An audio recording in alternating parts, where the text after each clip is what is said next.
this communication workshop. It's been a while in coming and a lot of planning taking place. I want to thank those in the audience that helped me with the planning.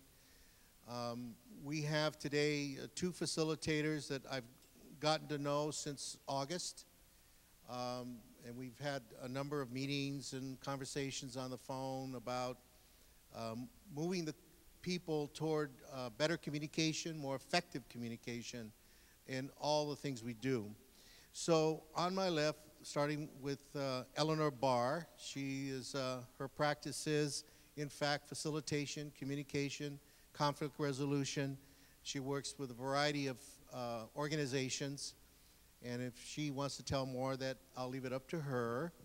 And then on her right, on my left, is Daniel Loretta. He's the Director of Multicultural Affairs, University of La Verne, but Daniel's done a lot of work in communities, particularly while he was with the National Conference of Christians and Jews. He helped set up a number of meetings and conversations about communication. So I'm just going to turn it over to them and let them get started, and we'll go from there. Thank you very much. For me to come to your house, really, is something that I do it with great care. But the work is important work that you're involved with, and I know that folks in education have the students first and foremost in mind in terms of wanting to give the best product, the best service, best outcomes for them. And, you know, I think it's difficult sometimes when we talk about a communication workshop, effective communication and problem solving, because that's all we do all day. You know, we do a lot of communication all day, and I think it's taken for granted that, you know, what I communicate well to the students, to those that I serve. And sometimes we get so engrossed in that situation that sometimes we do need to step back. And obviously this is one of those occasions where we're going to allow ourselves to step back a little bit and just look at how is it playing out? You know, how is who I am and how I express myself, interact with others, what does that look like? You know, how is that being perceived, more importantly, from others? Because I'm really good sometimes, you know, as I walk, and I'm asking you to project here. But as you walk in this world, you know, you feel comfortable, confident, but yet sometimes there's a lot of misperception happening. And sometimes it's just good to remember these things that, you know, they say 70 to 80% of all that is communicated is non-verbally communicated. And there's great room for misinterpreting those non-verbal, whatever those are, cues, body actions, behaviors of the body. But today, specifically, we want to sort of just take a step back, and actually we want you to fully enjoy your meal too. So we're not going to get you and do anything right now, but we want you to enjoy your meal, take time to enjoy that. But then a little later we want to do an interactive piece as well that'll help us to illustrate some of that. I just want to, first of all, thank all of you for coming, because I don't know what it feels like when someone says we're going to go to a communication workshop. Maybe for some people that's like going to the spa. Maybe other people it's like getting your teeth drilled at the dentist. I'm not sure which you are, but I want to thank you for that. We're going to do an email exercise, okay? And if we could pass out the flyer, because one of the things I know, because I've worked with a lot of organizations, is email is really one of the it's a very ripe area where people have conflict. You know, we don't think about it, and then the words just sit there. They sit there on the page for someone to ruminate over and over and over again.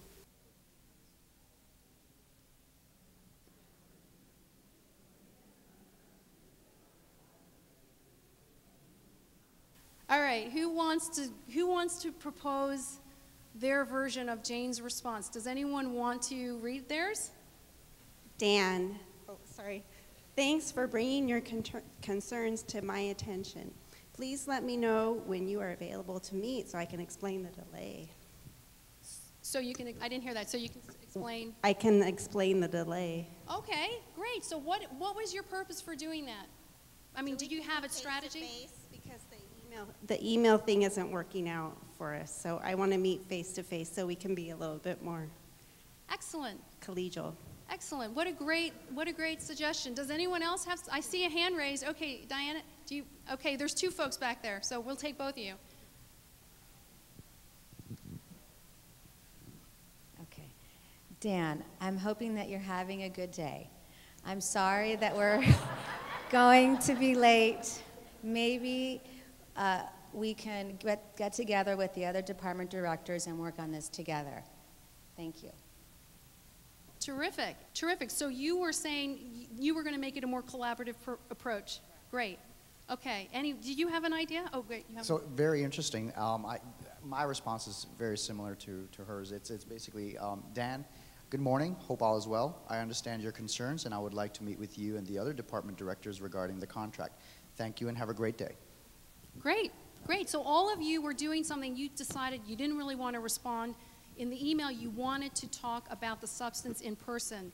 And that's a great response because there's so much that can happen in email. We all know that because it's a permanent record. And you can't, unless you're, like, I'm not a very good, I don't put my personality in my writing. That's just not my strength. I'm kind of rigid. So it's really hard sometimes to get the nuances that you could face to face. When we enter into dialogue, dialogue never looks, linear like this. It's really sort of messy sometimes because when we ask folks to tell their truth to others, in particular, and I really like what Cornel West says around tell your truth to those in power but with love, that we need to care enough, it needs to be picked up that, you know what, it does, I understand, at least I will pick up that you care enough to hear me. So if I understand that you care enough, I'm going to then tell you my truth. Because sometimes if we know they don't care enough to listen to who I am and what I think and feel and believe, then I'm not even going to go there. I'm not even going to tell my truth because I know just instinctively, that amygdala, picking it up, I know that they're not really there, to listen to my truth. But that's a very difficult place to go to, but that's the place that we encourage folks to go to because then this happens. If we tell our truth to each other and can really listen and empathize and go beyond the position stuff, because that's the absolute critical thing is to go beyond that position thing as to why and what's it really about and what do we have in common. In the end, we want to make this place a better place for ourselves and for those that we serve. And it's going to take some risk, it's going to take some vulnerability because that's involved in this process of dialogue because we need to speak our truth. And so we encourage that, and it doesn't look pretty all the times. But we ask that that you engage in that, creating an open, honest space where you can really share what you think, feel, and believe in an atmosphere of mutual trust and respect.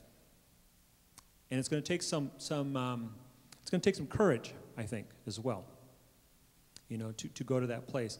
But ultimately, we've seen this happen with a lot of folks around some incredibly difficult issues. And until we get to that place, it's still out there. And so there's great healing that will take place in that process as well. So it's more than just about us as individuals. It's about us as community. Thank you, Eleanor. Thank you, Daniel. I just wanted to get a sense about next steps. I mean, they're with us forever if I had my way, but they're going to be with us for the year, academic year, and they are moving forward with very specific initiatives with particular departments. But do you think another session like this around values and visioning and common goals would be useful? You do? Because one of the things they've been talking to me about is that in their conversations with faculty and staff and students, they have been talking to students, by the way, we're all saying the same thing about goals.